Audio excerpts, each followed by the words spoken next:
What are we doing? Oh, we're getting ready to play baseball. I'm getting ready to play baseball. With who? Sea Dogs. Oh. Mom had to stick. Where are we? We're at Hadwell Field waiting. It's 9:15. Supposed to. How old are you? Stop! It's 8. I'm 8, and we're supposed to be in there at 9:45. Yeah. Is it gonna be a fun day? Yeah. Yeah. I'm gonna be here for 2 hours, not 7 innings. Pretty cool, huh? Yeah, it's my first. I think it's my first time on a real baseball field. Cool. Definitely cool.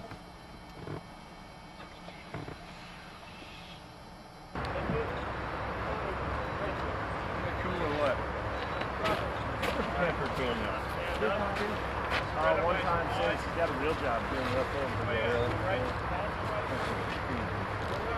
I like him.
Test.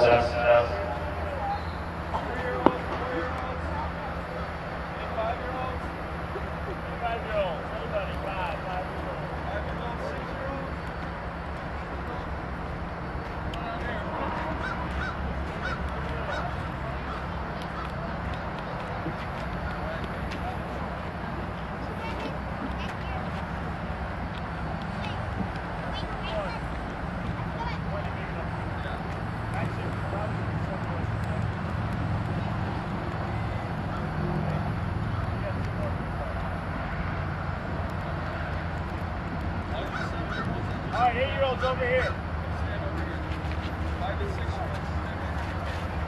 8-year-olds over here, everybody. Come up.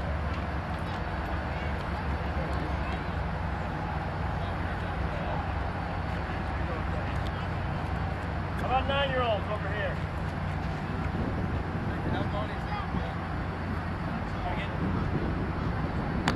What's up, guys? Little hand.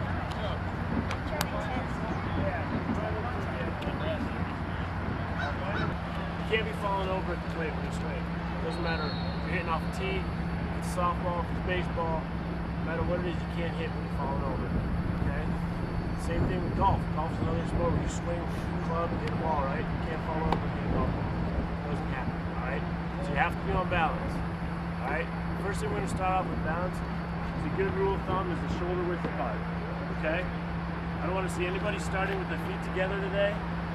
Alright? I want them shoulder width apart and a little bit of bend in the knees.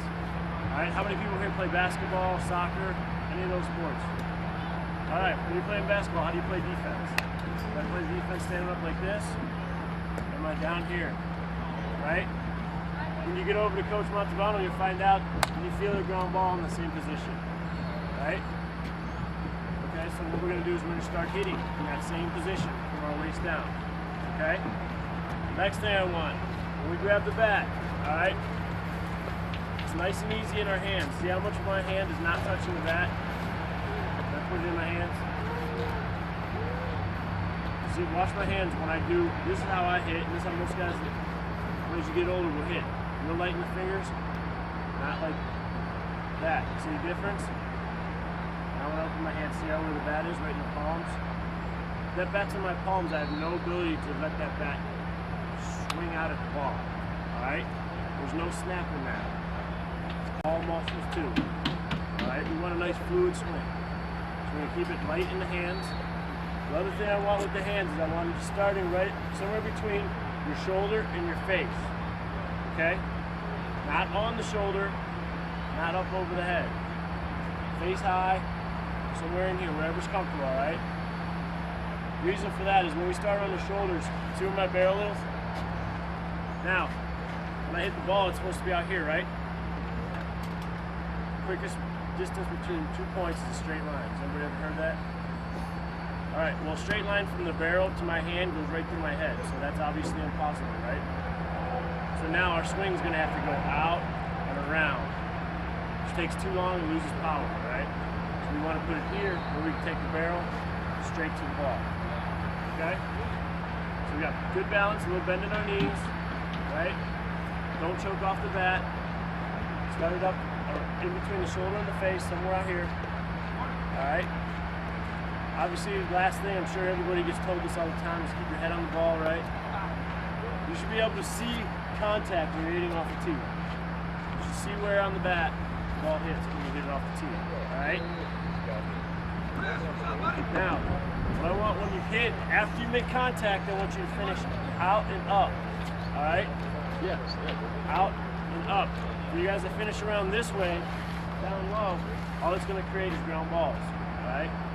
Ground ball outs. You got a question, bud? Some guys take their hand off the bat and they finish with one hand. Yes, they do. You have a question? Are we supposed to finish with two hands or one? Or whichever? Okay. Whichever one is comfortable for you, finish one-handed or two-handed. I don't mind. But at contact, both hands need to be on the bat. Alright? After contact, you watch. Two-handed finishers finish out and up. One-handed finisher will make contact, and as he gets out, right before he starts to come up, that hand will come off the bat. It gives him a little bit extra out towards the pitcher and then up. Okay? If you're going to finish one-handed, though, you want to make sure the back of your hand, once this hand releases, that back of your hand never leaves contact with your eyes. Alright? If you get here and it rolls over like that, that creates that rollover ground ball we're talking about. We don't want that, right? Yes, I am.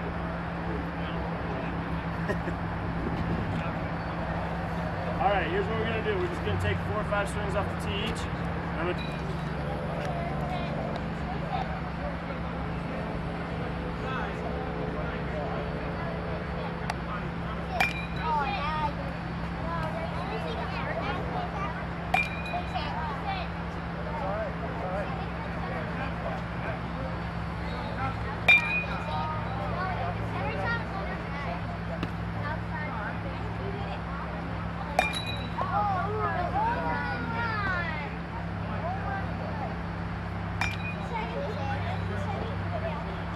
All right, let's go.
Guys can go ahead and switch on to the last group.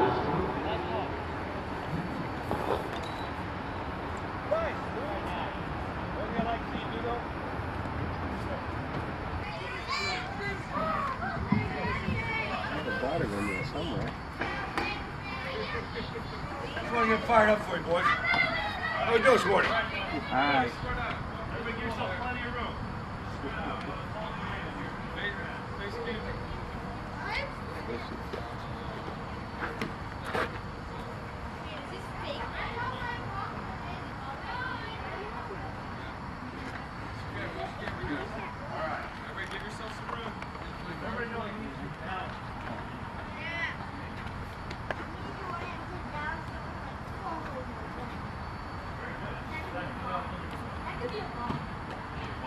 You know what? Something else to start with the AL? Ball. Probably be a ball, right? you're pitching. Hard to throw a strike for all of them. So the key to pitching, maybe I'll tell you, any pitcher you talk to, the number one most important thing is balance. You see guys who are all over the place, and they don't have any balance. Usually don't throw a lot of strikes. What's the most important? What do you want to do as a pitcher? You want to what? Throw strikes, right? You go out there and walk the bases loaded every day, and you walk in and you run. Well, good. You don't even have to swing the bat if you don't throw strikes. Just score runs out, you swing the bat. That's how you feel when you're out there and you walk the bat. That day, right? So give a few minutes, and what do? You put your hat. At least they put the ball in play and strike. Okay? So the first thing we're going to work on today is our balance point. Okay? And such as other group, when you guys are on the mound, nothing happens out in front. Nothing happens behind. Nothing happens right to left. When you begin your motion, you got to think of an imaginary bubble around you right here. So when I start, when I come up, I'm not thinking immediately going like this. Or I'm not reaching back here for something that's not there. Nothing's going to come back here that's going to help me pitch. Nothing's over here, nothing's there, nothing's there. So what I want to do is I want to come balanced in my bubble. Okay, so I'm here. Now my motion is started, I'm under control. I bring my leg down and I'm maintaining balance all the way through. I can come through my delivery, I finish balance, I can go right back through it and come up balance. Okay? It's called dynamic balance from beginning to end. Okay, so what you want to think about is you're going to work in a bubble. Everything starts here, it's up, down, then out. It's not up and out. Up, down, and out. So the first drill we're going to do is trying to hold this leg up as long as you can. Okay, so I count to 3. You're going to do the same leg as your glove. Hold your glove up in the air. One hand, lift that leg up. Whatever leg right underneath your glove. That's the leg that's your lead leg. Okay? Nope, you're left hand. This leg, right? The opposite. Okay, so on the count of 3, let's see who can hold that balance point as long. You can put your hands together on your chest. 1, 2, 3. Put them up. See who's got it. Give me the first one out. Bob. My first nickel. Seeing some shaking over here. Uh-oh. Shaking, baby. You need block. One block. Not block. Alright. See how nice and under control that is right there? That's balance right there. I can go over here, snap my fingers in his face, under his eyes, stays balanced. That's important because you got 50,000 fans screaming at you when you're a Boston Red Sox and you're pitching in Yankee Stadium. And you hear all those people who love you so much. You gotta be able to block it out. You gotta be able to stay balanced under control. Okay, good. Very good. Now the next drill, now you guys all felt that balance. The next drill we're gonna do is you're gonna lift it up, count 1, 2, and then go. Okay? So you're gonna up, 1, 2, and then you're gonna go and throw it home plate. You're gonna finish your delivery like you're throwing to an imaginary catcher. Let's spread out a little bit more, guys. Get back there, spread out, there's plenty of room. Okay, now find your imaginary catcher wherever he is, hopefully my direction. Now go, up. 1, 2, go. No strike. Good. Alright. Do it again. Up. 1, 2, go. Good. Okay, now you know what I'm seeing a little bit of? I'm seeing guys trying to what we call generate stuff. The big problem a lot of people have is one thing that's going to, other than balance, probably the other leading factor, and for a lack of consistency, is guys who try to generate stuff. Guys who get to the end and they try to throw it as hard as they can. If you try to do anything as hard as you can, you're not going to do it consistently. If I get something in there pretty good. But it's more important to stay under control and work nice and smooth through your target than it is really jerking at the end. Now when we come up, I want you to come nice and smooth. I want you to go as slow as you can through your whole delivery and bury the shoulder. I want you to throw wherever your target is. If I'm throwing at the knee on this chest right there, I'm going to bury my shoulder in that knee, just like this. Point my shoulder, and I finish. I threw them, and I finish. Okay? Up. 1, 2, go. Slow. Nice and slow through your delivery. Let's see how slow you go. Maintain dynamic balance. beginning to end. Up. 1, 2, go. Very good. See how hard it is to do it slow? Doesn't it seem easier to do it fast? No? It does, doesn't it? Slow, it's really, oh my God, I'm struggling today with my vocabulary. Sorry. Up, down, bury that shoulder, your target, hear that umpire say strike 3. Visualize that baseball. See it going right over where you're throwing it. Picture that catcher just back catching that strike for you.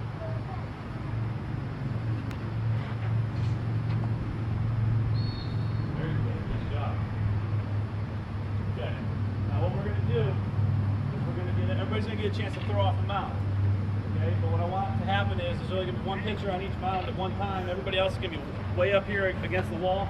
And paying attention because sometimes when the balls come back, they go flying. I threw 100 pitches last night. I can't guarantee anything. Pay attention back here. You pitched last night? Yeah. Are you a pitcher? You pitched the whole game? One more thing. No. You just reminded me of. We said in all the other groups. You guys are gonna have a lot of pitching coaches over your career, like he is right here, and the push and pull thing. Okay, you're gonna hear a lot of people say push off the rubber, but if you push off the rubber, can you keep your balance? No. No, what's going to happen? You're going to get front side, right? You're going to leap. You're going to get out of control. It's actually a pull. So what you want to do when I come up through is I get my balance point. I come down. I get out, and when I go, you can see my foot.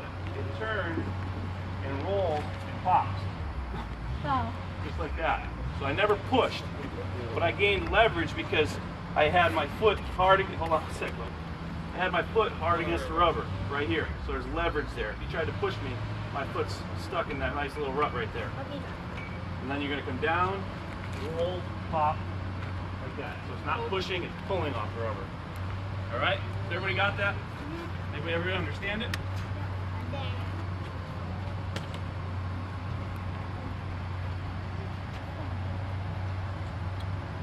Be ready in case the misses are coming back.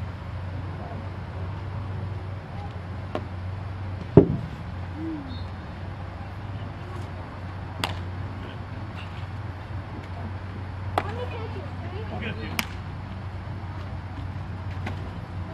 Control. Good, nice job. See, again, what I talked about earlier, throw it as fast as you can, you're not going to be able to throw it under control. One more, bud. I'll tell you what, I can go to the major league and throw 100 if I don't throw strikes. Guess what happens? I'm still on base. Be back here. There you go. Next person. What now?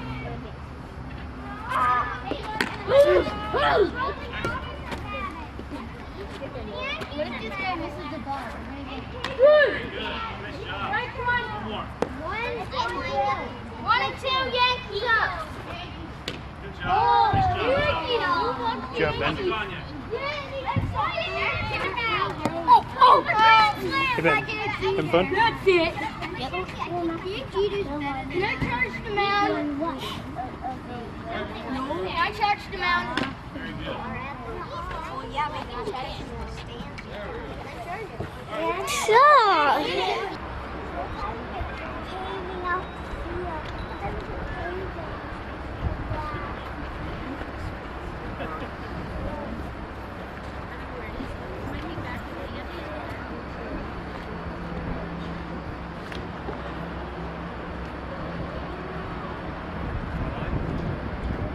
Yeah, that's right.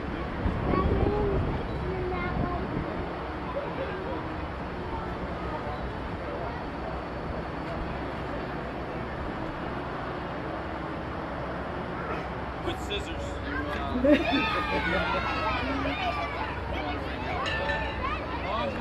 hope you heard that. Wait a second. He said the grass. That means at your house. Yeah.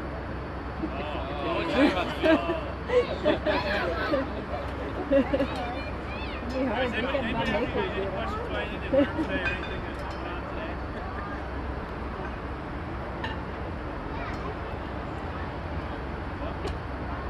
Okay, who has a question about something today? Who has a question?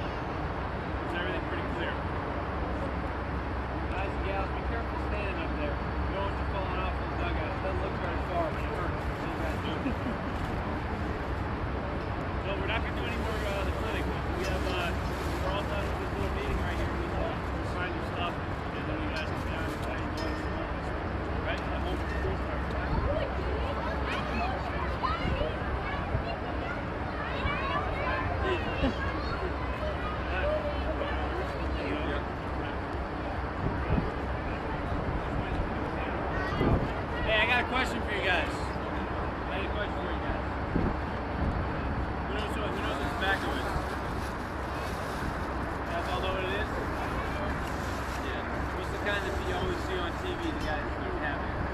They got a big chunk of, okay, looks like this, right? Something like that. You know, that's the reason why we're all here today. That's why they put this camp on. I'm trying to get all you guys and the gals to know that that stuff's just bad news. When you go out to a bar, you smile at girls, right? No, you. Don't turn around. You don't talk to you. Yeah? You're not going to be able to smile at the girls when you chew tobacco because your lips your teeth are going to fall out. So all that good cooking that mom and dad have for you, you're not going to be able to enjoy. You're going to be eating that little because you can't chew.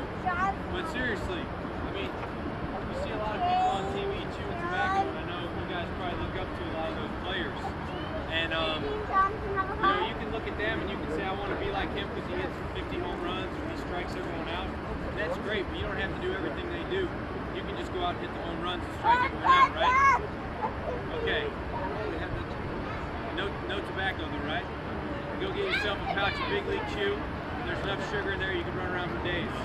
Anybody know who Babe Ruth is? Just so you know, Babe Ruth is probably one of the most famous baseball players to ever play the game. He was one of the best ever. And he still wasn't strong enough to beat tobacco use. He killed him. He died of cancer because he smoked and he chewed. So, it can happen to anybody. You're at an age right now where you're going to come one of these days to a crossroads where you have to make a decision. Whether to put a dip in your mouth or smoke a cigarette, say no to both. You play baseball, work hard on the things we talked about today, and fill your time with positive things. Don't do things that take away your chances of living a long, healthy life. Alright? Everybody make that promise to me? What are you going to say when somebody offers you a cigarette or tobacco? Same thing you're going to say when they offer you Yankee tickets.